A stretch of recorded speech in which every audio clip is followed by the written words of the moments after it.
खुलुमबाय लोगोफोर दुनियाव किसुमान ओरैबायदि जाथाय जाबाय थायोना जाय जाथायफोरखौ ना मिनिगोनसो ना गाबगोनसो एमान गोरों गोरानि फिसा एमान धोनि मानसिनि फिसा बिथांमोनाबोदि ओरैबायदि किसुमान बुरबकनि खामानि मावो जायखौ नोंथांमोनाबो खोनाबा आसरित मोनगोन। आङो फारसेनिफ्राय नोंथांमोननो बुंलांनि माबायदि जाथाय बियो। नोंथांमोना मुकेश आम्बानीखौ गासैबो मिथिगो, रावबो मिथियि गैया मुकेश आम्बानीखौ। आरो बिनिनो फिसाला अनंत आम्बानीया 30 बोसोर जानायनि जि बार्थडे फाथिदोंमोन आरो बै बार्थडेनि नामाव बियो मा खालामो 180 किलोमिटार बियो वाकिं खालामनानै द्वारकायालागि माने थाङो। आरो बै वाकिं खालामना जेब्ला थांबाय थायोमोन बै समाव बिनि खाथिखै गंसे ट्राक थाङो, जि ट्राकआव भर्तियैनो माने बयलार दाउ दंमोन। आरो बै बयलार दाउफोरखौ नुनानै बियो गावनि खाथियाव जि गार्डफोर दङ गार्डफोरनाव सोंबाय जे एमान बुरजा दाउखौ बबेयाव लांदों। अब्ला बे गार्डफोरा बुंबाय जे बे दाउफोरखौ बेदर बानायनो थाखाय मानसिफोरा जागोन बेखौ दाननानै बिनि थाखाय बेखौ लांदों। आरो बिदि बुंनाय लोगो लोगो बै अनंत आम्बानीया मा खालामदो बै गारिखौ लाखिनो होयो। लाखिनो होनानै बियो बै ड्राइभारजों रायज्लायनानै डाबल रां होनानै बे दाउफोरखौ बियो मा खालामो रेस्किउ खालामो। दा नोंथांमोना भाबिना नायसं बे ब्रयलार दाउखौ मानसिफोरा जानो थाखायनो बिखौ बेफोरबायदि बानायखादों। आरो बे 200तासो दाउखौ बियो बासायनानै मा खालामगोन। जोंनि इन्डियायाव सानफ्रोमबो बेसां बुरजा दाउ बिदिनो गोदागासिनो दङ, बिदिनो सुबुंफोरा जागासिनो दङ, रावबो होबथानाय गैया। आरो दा खोन्थाखौ आं मानि थाखाय बुंदों नोंथांमोना नायग्रो भिडिअखौ नोंथांमोना जोबजासिम नाय, जोबोद इन्टारेस्टिं जागोन। मानोना बे मोनसे माने जु खुलिदों बै अनंत आम्बानीया, जेराव मोसा लायन बेफोरो दोङो। आरो बैसोरनोबो बै ब्रयलार दाउखौनो दाननानै एक्सुवेलि होनाय जायो। अब्ला बियो जुदि एमान अनसुला गथ'बा, बे जुदि एमान जिब जुनारफोरखौ अनोबाथाय बिदि जु खुलिनानै बियो जिब जुनारफोरखौ खाथाबना दोननांगौमोन नामा। आरो नोंथांमोननो मोनसे फट' खोन्थिनो आङो। बे फट'आव नोंथांमोना नाय, बे अनंत आम्बानीया गानबाय थानाय जि जेकेट, बै जेकेटनि दामा जाबाय 40 लाख। आरो बे 40 लाखनि जेकेटआ मानि होनना भाबिदो, बे जाबाय घोरेलफोरनि जि बिगुर, बै बिगुरनि बे जेकेट जायखौ नोंथाङा आं गाननायनि माने सिमाङावबो बेफोरखौ साननो हाया। माने इमान दाम गोसानि जेकेट जों माबोरै गानगोन। नाथाय बियो बै जेकेटखौ गाननानै दं। खिन्थु बियो नाय मा खोन्थिदों मानसिफोरखौ, माने खोन्थिदोसोना ना मासो मिथिया। आरो जुदि बियो खोन्थि माराखैबा बियो अरिजिनेलि बुरबक मार। मानोना बे बयलार दाउखौ रेस्किउ खालामना बियो मा खोन्थिनो सानदों मानसिनि सिगाङाव, आंथ' जेबो बुजिना मोनाखिसै। नोंथांमोना जुदि माबाफोर बुजिना मोनदोंबाथाय कमेन्ट्स बक्सआव लिरहरबानो जाबाय। बियो आसलते मूर्ख ना बियो मानसिफोरनो खोन्थिदों। दानिया मोनसे नोंथांमोना भिडिअ खोन्थिगोन जायफोरा जोंनि भारत हादरखौ लायनो बिश्वगुरु बानायगोन, जायफोरनि आखायाव बिराद गेदेर गेदेर पावार दङ, जायफोरनि आखायाव भारत हादरनि बिराद गेदेर गेदेर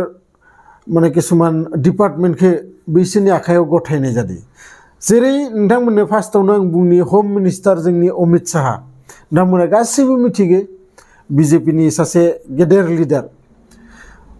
आरो बेखौ बुंनायनि सिगां आं नोंथांमोननो आरोबाव फंसे बाथ्रा बुंग्रोनि। जोंनि जि डिस्ट्रिक्ट मोनसे सलायनो थाखाय जि IAS IPS अफिसारफोर थायो, बिथांमोना सान हर फरायनानै बेसेबांबा खस्थ' खालामनानै मोनसे डिस्ट्रिक्ट सालायनो थाखाय बिसोरनो मोनसे दायित्व होनाय जायो। नाथाय जोंनि भारत हादरखौ सलायनो थाखाय जेबो फरायनो नाङा, जेबो खस्थ' खालामनो नाङा। नोंथांमोना मानसिफोरखौ एसे फुलायनो रोंनानै एसेमान भाषण होनो रोंबानो नोंथाङा माने बे हादरखौ नोंथांमोना सलायनो हागोन। गतिके आं मोनसे नोंथांमोना भिडिअखौ खोन्थिनो, आरो बै भिडिअनिफ्राय नोंथांमोना नुनो मोनगोन जे मा बुंदों। 82 लाख गरीबों को 82 लाख 42 लाख बिथां अमित शाहया नोंथांमोना नुलांनाय भिडिअ बुंनाय बायदिनो 82 लाखसा लायने इंलिशाव 42 लाख जायो अब्ला नाय बेफोरबायदि मानसिनि आखायाव जोंनि भारत हादरा सलायगासिनो दङ अब्ला नोंथांमोना साननानै नाय जोङो मा डेभेलप खालामगोन बेफोरबायदि नेताफोरखौ लानानै बेफोरबायदि लिडारफोरखौ लानानै नेक्स्ट नोंथांमोना आरोबाव मोनसे भिडिअ नाय जाय भिडिअआ नीतीश कुमारनि मर जाना कबूल है उनके साथ जाना हमको कभी कबूल नहीं है ये अच्छी तरह जान लीजिए ये बात हमने जरूर कह दी थी लेकिन कहने के लिए कह दी थी आरो बे भिडिअआव नोंथांमोना नुनो मोनदों जे नीतीश कुमारा बुंदोंमोन आङो जेब्लाबो बै नरेन्द्र मोदीनि पार्टियाव हेफाजाब होआ जगदान होआ बिसोरजों जेब्लाबो माने मिलायलाया बिनि उनाव जेब्ला मिलायलायो आरो बै मिलायलायनायनि उनाव बिखौ चेनेलाव लाना थाङो आरो बै चेनेलाव बिथांखौ बाथ्राखौ सोङो जे नोंथाङाथ' ओरै थोरै बुंदोंमोन नाथाय नोंथाङा मानो बिसोरजों थांखो दानिया नोंथांमोना खोनासं योगी आदित्यनाथनि मोनसे भिडिअ जाय भिडिअखौ नायबा नोंथांमोना बुजिनानै मोनगोन एक्चुअली बिथाङा मा बुंनो सानदों आंथ' माने जेबो बुजिना मोनासै नोंथांमोनानो खनसे निजिनि मेगनजोंनो नायनानै लाग्रो बाबा साहब भीमराव अंबेडकर जी ने 26 नवंबर 2049 को जिस संविधान को बनाकर के देश को सौंपा था बे भिडिअ नुनाय मथे नोंथांमोना भीमराव आम्बेडकरा 26 नभेम्बर 2049 आव लायनो जोंनि भारतनि संविधानखौ बानायदोंमोन दा नोंथांमोना साननानै नाय बैफोरबायदि लिडारनि आखायाव जोंनि भारतआ मा डेभेलप खालामगोन दुनियानि मानसिफोरखौ लुथि लुथि जागासिनो दङ बिथांमोना डेभेलपनि नामाव खालि मन्दिर बानायगोन बिथांमोना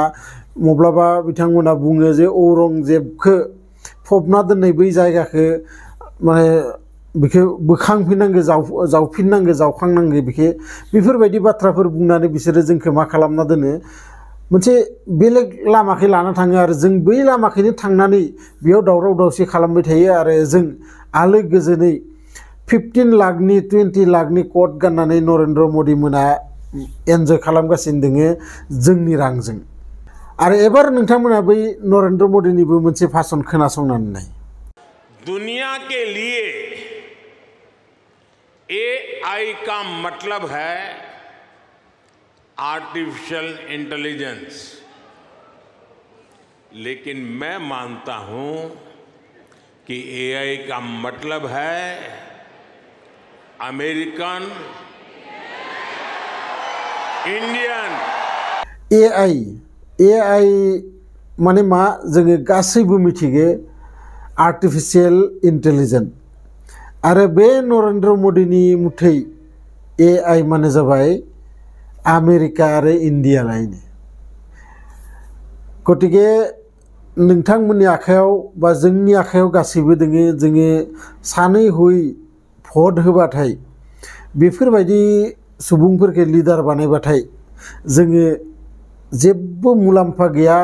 एसे लेखा गोरों फरा गोरों जोङो लिडार सायख'नांगौ मानोना जा समाव कंग्रेसआ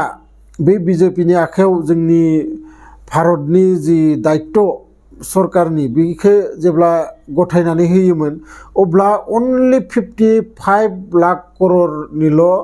माने धार दंमोन गुबुन हादोरनिफ्राय नाथाय दा बे धारा फैनानै 180 लाख करोड़ धार जानानै दङ गुबुन हादोरनिफ्राय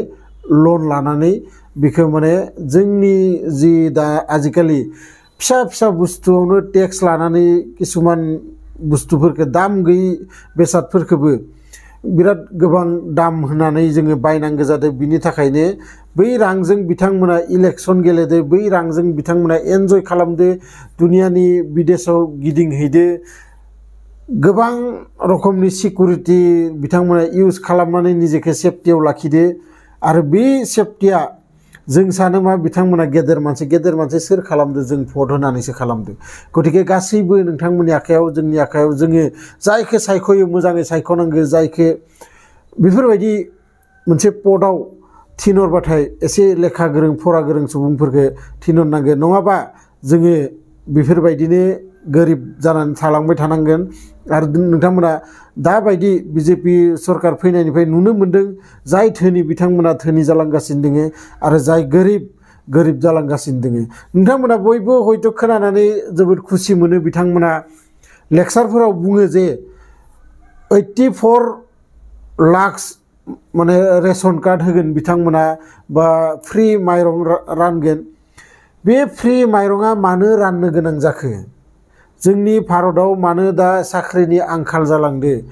दिन बा दिन जोंनि भारतआव आंखालानो जोबनो थांलिया नाथाय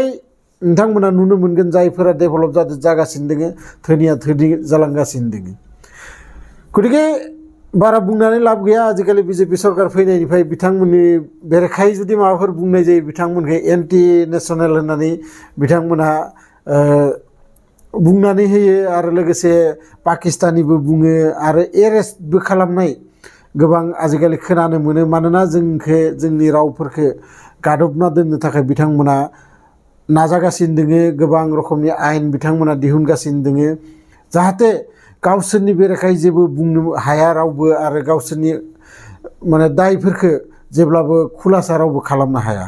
बाखि निउस चेनेलफोरखौथ' नोंथांमोना मिथिगौ आजिखालि निउस चेनेलफोराबो बिसोरो जाय खामानिखौ मावो मोजां